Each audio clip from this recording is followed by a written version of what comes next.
Stay free with Russell Brand. See it first on Rumble. This is another study from Oxfam. Oxfam has called for immediate action to tackle a post-COVID widening global gap in global inequality. Can I have that article back on the screen, please?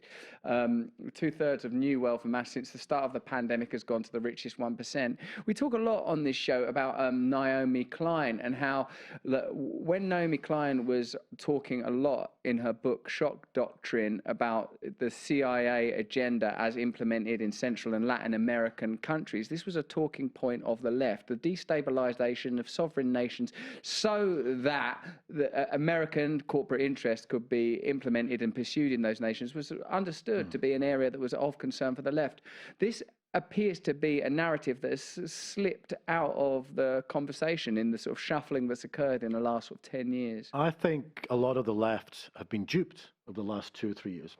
And I say this as someone who's stayed pretty consistently left of centre. My views in terms of sorting out inequality and poverty and looking at good governance in terms of corporate, but also good governance in terms of governments, that hasn't changed. And yet what's happened with this, under the auspices of virtue and safety and convenience, I think we've now got a virtue contract, whereby what's happening is that more and more assets are getting hoovered up by the same corporations, by governments, and technocrats actually kind of putting it on there and saying to governments and also to corporations, this is the kind of new message, this is new ESG, this is SDG, or this is social responsibility.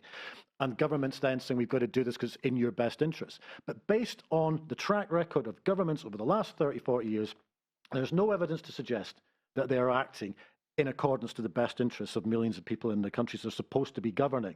We're paying our taxes to have good public services, good infrastructures, and government that is competent to reach out to communities right around the country. But all that's happening is more and more communities feel forgotten about. They feel disenfranchised. They're getting poorer. We've got a cost of living crisis. And in terms of the last 2 or 3 years, the super rich are getting richer. And they're getting richer in a number of different ways in terms of whether it's land, whether it's data, whether it's energy, whether it's tech. Stay free with Russell Brand. See it first on Rumble.